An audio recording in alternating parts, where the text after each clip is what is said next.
大家好，今日想同大家介紹 OnePOS 中醫診所管理系統。咁呢一套系統係為本地中小企中醫診所而去設計嘅。咁成個流程呢會由預約啦，跟住掛號，然之後開處方、開收據嘅。咁而家做一次流程啦。咁一般就係診所佢哋會有啲病人佢哋打電話過嚟預約嘅。咁例如我想預約今日2點鐘咁過嚟睇阿洪醫師嘅，咁我就去做一個預約嘅安排啦。咁其實預約可以分15分鐘或者半個鐘一節嘅，咁視乎需要啦。咁例如我而家想新增一個預約嘅記錄係由2點嘅，咁我新增啦。咁我揾翻嗰個病人，咁佢假設佢打電話嚟，咁佢可以用名或者佢電話去揾翻佢出嚟啦。咁例如佢叫陳大文嘅。咁你 search 陳嘅話呢，咁所有陳嘅記錄都會出晒嚟噶啦。或者佢係用電話 number search 又得，去用地址去揾又得。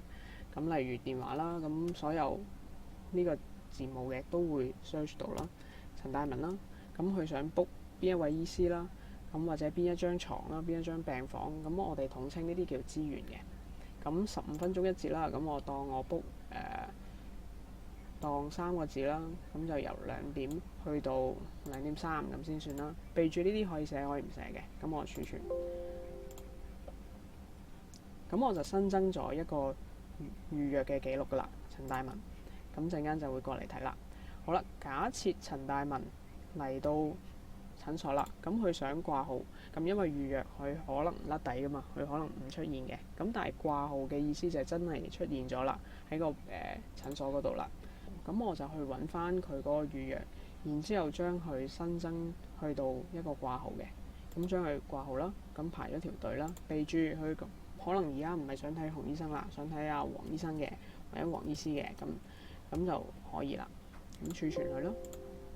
咁你就會喺預約嗰一條隊嗰度見到陳大文，佢而家排緊隊嘅，想睇黃醫師，咁佢排第一啦。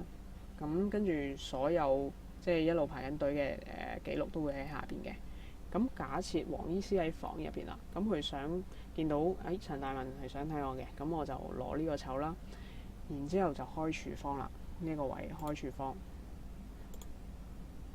咁佢喺後台即係喺房入邊呢，都係睇到同一樣嘅版面嘅。咁佢會即時見到陳大文係幾多歲啦，咁佢之前有冇啲咩過敏史病史啦、主數啦，咁佢可能有啲比較常見嘅常用嘅主數都可以寫咗喺度先嘅。咁診斷係啲咩啊？咁可以打字啦，可以打字啦，或者去揀都得嘅。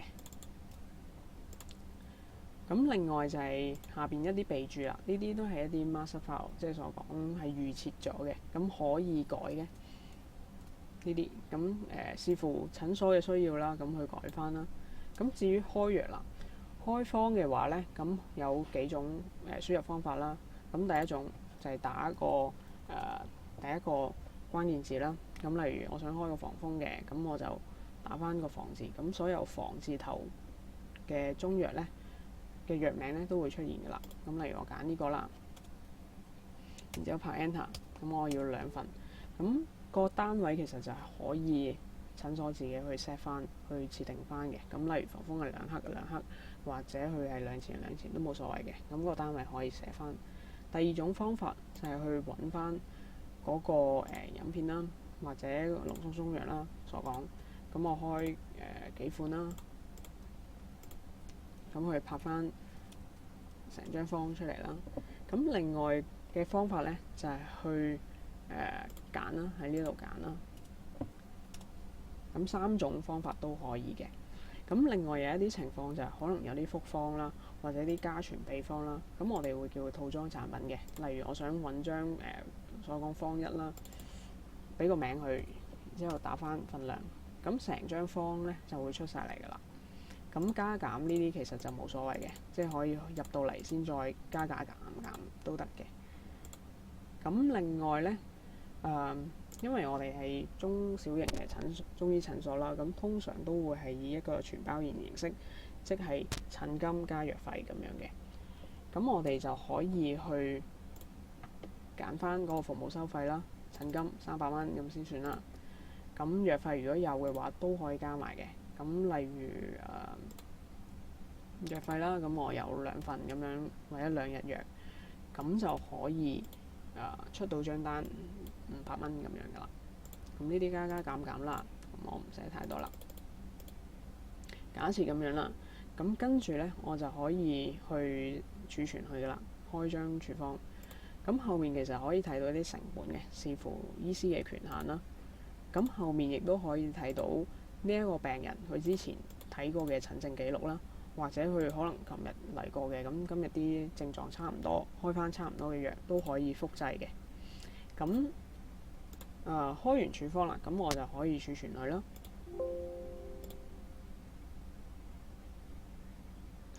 咁張藥方就出咗嚟㗎啦，張處方。咁如果嗰位中醫師係有入到佢嘅名啊，或者註冊編號咧，就會 show 出嚟㗎啦。咁呢張就可以即時去列印出嚟，或者唔列印其實都可以嘅。咁然之後，你見到個版面係開始去咗零售系統嗰邊啦，咁係直接去收錢㗎啦。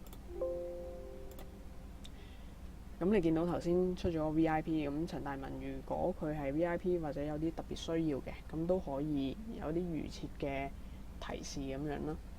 咁你會見到有診金有藥費，佢係跟翻呢個病人嘅，亦都會跟翻嗰張處方。咁然之後去收錢嘅，咁我可以結帳啦。結帳其實付款方法又可以去揀翻，例如診所係收現金，可以收埋醫療券，或者甚至乎 Visa、Master， 咁都可以揀翻嘅。咁我確認啦，500蚊，咁就已經成功過帳㗎啦。咁可以選擇列印或者唔列印，或者自動列印都得。咁我就可以印埋出嚟啦。咁呢度冇 map 到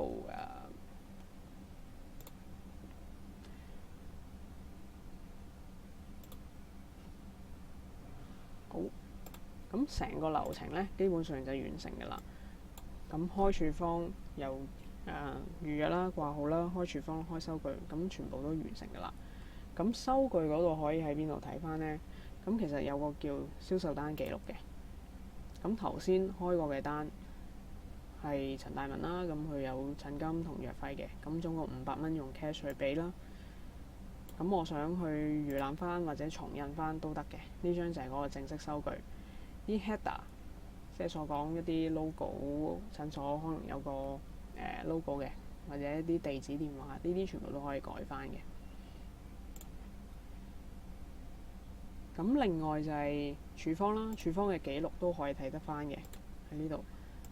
咁我例如想揾翻今日開過嘅處方啦，咁你會見到陳大文呢一張處方單嘅。咁如果開多幾張都會喺下邊嘅。咁值得一提嘅，其實我哋支援可以列印個藥包標籤啦。咁一印出嚟嘅話呢，咁就可以貼落去藥包嗰度噶啦。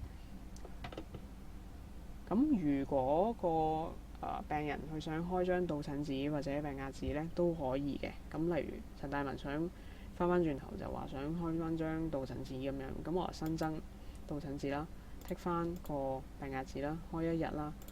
咁註冊編號其實就係睇翻個醫師佢會唔會本身有啦咁樣。OK， 跟住儲存。咁我當示範啦。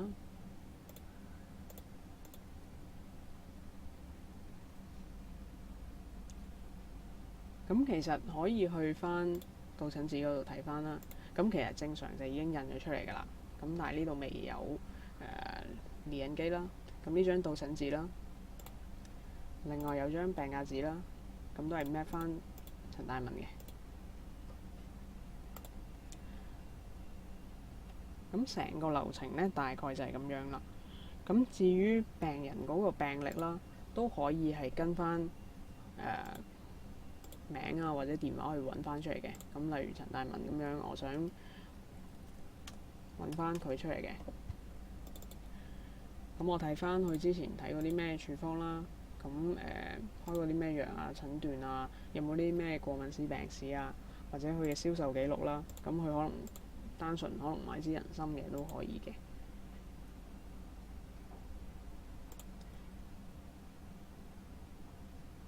咁成個流程大概就係咁樣啦。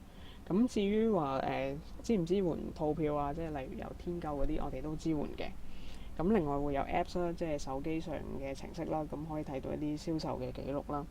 咁同埋我哋會有一個多店版嘅。咁如果係有幾間分店想去共用個資料庫，例如陳大文今日嚟荃灣呢度睇嘅，咁聽日可能去屯門嗰邊睇嘅，咁我哋都可以去做到一個叫多店版共享資源庫嘅角色啦。咁今日個流程大概就係咁樣啦。